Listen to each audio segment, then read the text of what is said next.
Olá, meu nome é Mayra, sou professora de Sociologia EAD e a gente vai ter um encontro hoje diferente das outras videoaulas que a gente teve. Hoje a gente vai falar sobre um tema da atualidade. Nós vamos tentar, nessa conversa, eu não vou chamar de Sociologia Debate, porque não há um debate, mas há uma exposição de uma ideia, buscando fundamentação na teoria. O que tem me chamado muita atenção nos últimos tempos, principalmente de uns meses para cá, é a exorcização que se tem feito em torno dos movimentos sociais. É como se eles fossem o pior que há na sociedade. Eles têm um viés ideológico, então por essa questão e pela bagunça que provavelmente eles produzem na sociedade, eles devem ser combatidos.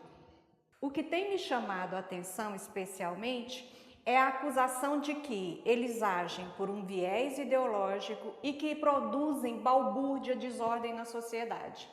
Me assustou muito a declaração de um presidente de que se um membro de um movimento social adentrar sua propriedade, você pode então matá-lo porque vai se tirar a criminalidade desse ato. Muito bem, eu gostaria, diante dessa noção de que movimento social é balbúrdia, de que movimento social é ideológico e, portanto, deve ser combatido, gostaria de voltar um pouquinho na história e na teoria dos movimentos sociais. Os movimentos sociais sempre existiram, de uma certa forma, com o nome de movimentos sociais ou como forma de manifestações populares. Os movimentos sociais são uma ação coletiva, é a melhor forma de definir a ação social na perspectiva weberiana. É uma ação em que os membros dessa ação compartilham um projeto, ou seja, um projeto de uma sociedade ou de relações sociais que lhes são alternativa àquelas que se estabelecem naquele especial momento ou no contexto em que se vive. Esses movimentos sociais, eles são então, por esse projeto, movidos por uma utopia, ou seja, por relações sociais ou uma realidade contrária daquela que a gente vive. Então, isso pode ser uma utopia ou pode ser uma ideologia. Todos os movimentos sociais têm um projeto político e esse projeto político é o que motiva os indivíduos a agirem. Podem tomar parte motivados pela razão e aí eles estão conscientes do projeto de sociedade ou de relações sociais que eles querem estruturar ou estabelecer. Ou eles podem tomar parte dos movimentos sociais motivados pelo afeto, pela paixão, porque são apaixonados, gostam, admiram os seus líderes, aquilo que o movimento social expressa como modernidade, beleza, Ou podem ainda participar dos movimentos sociais, engrossarem as fileiras dos movimentos sociais, porque são tradicionais ou porque as suas propostas são tradicionais. Então, alguns movimentos conservadores, movimentos sociais são conservadores e eles se propõem a resgatar relações sociais que se estruturaram no passado. Os partidos políticos também são ação social, diferente dos movimentos sociais, vou dizer para você agora mesmo porque motivados pela ideologia, estruturado pela ideologia. Por quê? Eles têm um projeto político, um projeto de sociedade, ou de relações sociais que motiva a adesão e a ação dos membros de um partido político.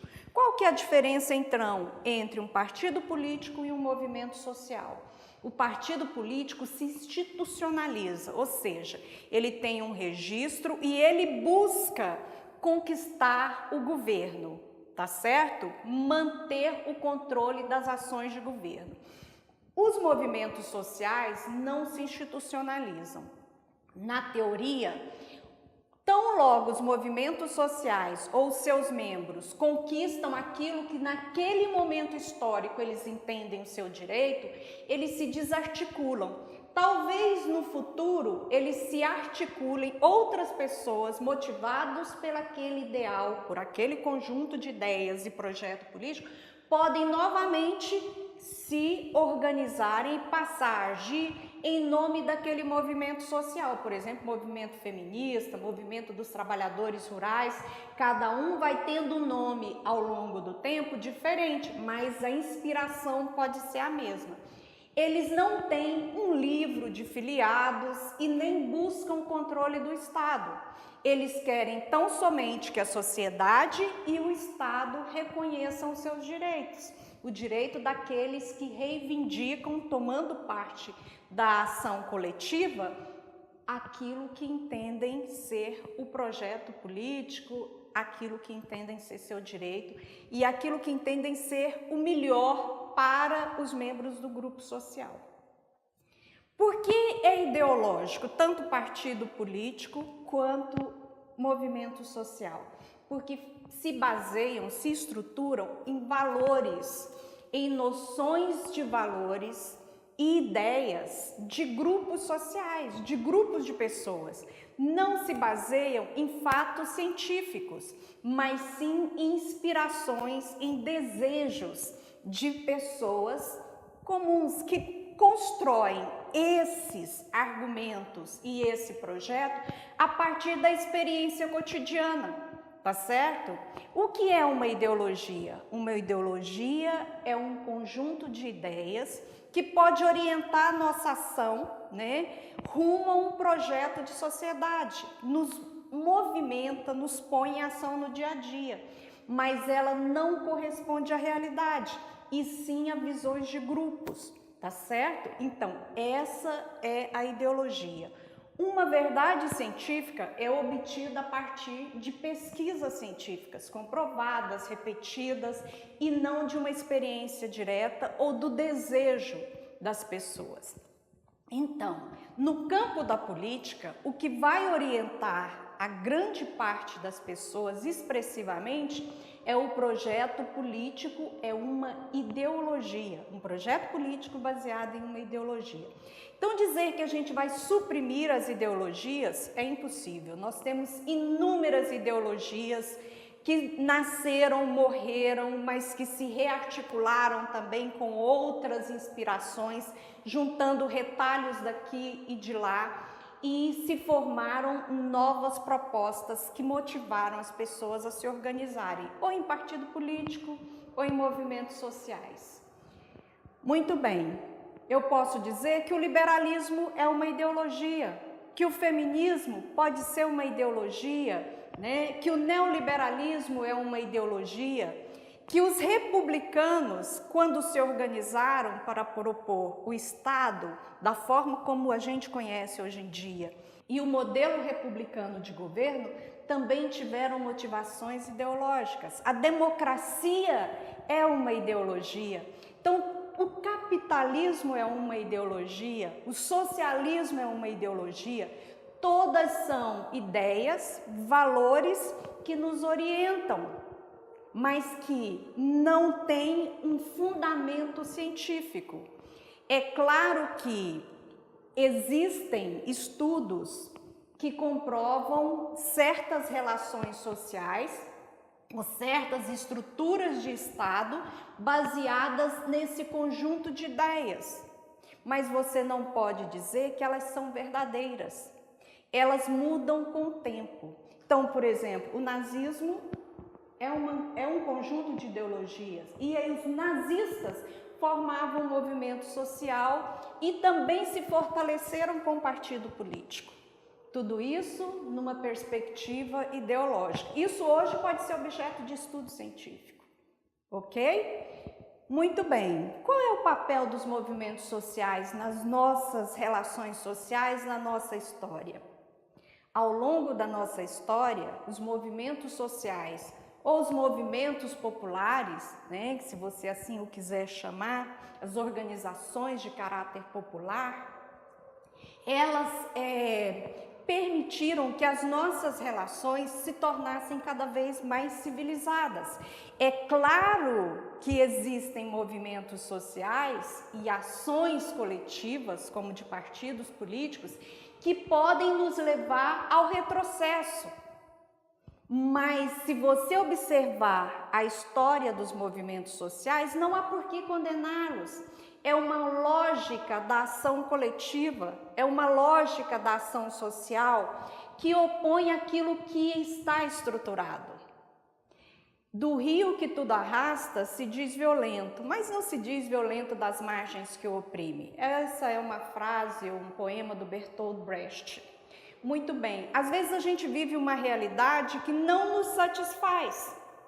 E o que resta ao povo, se ele não tem seus direitos atendidos, ele tem que criar uma situação política. Ele tem que ir para o confronto para desestruturar ou se fazer ouvir. E esse é o momento em que os movimentos sociais entram em conflito, aberto com a sociedade e com o Estado. Dessa forma, nós fizemos com que as nossas relações sociais fossem se tornando mais democráticas. A gente conseguiu mudar o Estado, instalar a República, a gente conseguiu instalar Estados democráticos. Nós conseguimos, no caso das mulheres, que nós fôssemos reconhecidas, e respeitadas. Há muito ainda o que fazer. Mas nós discutimos com a sociedade a questão da igualdade e do respeito, do direito da mulher. E isso é o que desencadeia os papéis, Cada um na sua perspectiva, que conseguem estabelecer partidos políticos e movimentos sociais. Então, você hoje condenar os movimentos sociais, dizer que eles são de esquerda e que de esquerda não presta, ou que é de direita e de direita não presta, vamos reconhecer o seu papel ao longo da história. Nós hoje podemos dividir a história dos movimentos sociais em dois tipos: os movimentos sociais clássicos, que são os movimentos sindicais. Esses movimentos sindicais, que são os movimentos sociais clássicos, conseguiram estabelecer já a longa data, e se você observar a história desses movimentos, uma jornada de trabalho, férias remuneradas, aposentadoria, indenização por acidente de trabalho. Então, esses movimentos, que são chamados clássicos, têm uma contribuição na nossa história, na história das nossas relações de trabalho, que não há que se negar, e que, para assegurar tais direitos, é claro que houve a necessidade do confronto, mas que hoje nós somos beneficiados com eles. E nós, como vivemos constantemente em transformação, por que não estarmos constantemente discutindo? Numa sociedade com o fim do trabalho, assim, por que discutir o trabalho, o emprego? Os movimentos sociais articulados com os partidos políticos, que são institucionalizados, que atuam nas câmaras, nos congressos e no governo, porque ganham, por determinados períodos, a gestão do governo, fazerem com que as suas noções de direito sejam mais facilmente encaminhadas. Então, a gente tem uma história de contribuição no processo civilizador dado pelos movimentos sociais que não se pode negar. E não é porque você é membro de um movimento social que você deve ser executado sem qualquer direito porque você é membro do movimento social. Você é de esquerda, você age motivado por ideologias, e você, então, não é amigo da sociedade. Grande parte do que a gente tem hoje estabelecido na nossa sociedade foi conquistado por movimentos sociais, por momentos de crise em que há uma negociação posterior e ao encaminhamento de propostas daquilo que devia ser o melhor. Vou falar especialmente da reforma agrária. Os países europeus, bem como os Estados Unidos, há séculos, fizeram a sua reforma agrária. O fato de você ser membro de um movimento ligado à terra não dá a ninguém o direito de matar previamente. Afinal, nós vivemos numa sociedade civilizada. Há um conflito que é político em todos os aspectos que você olha, tanto de um quanto de outro.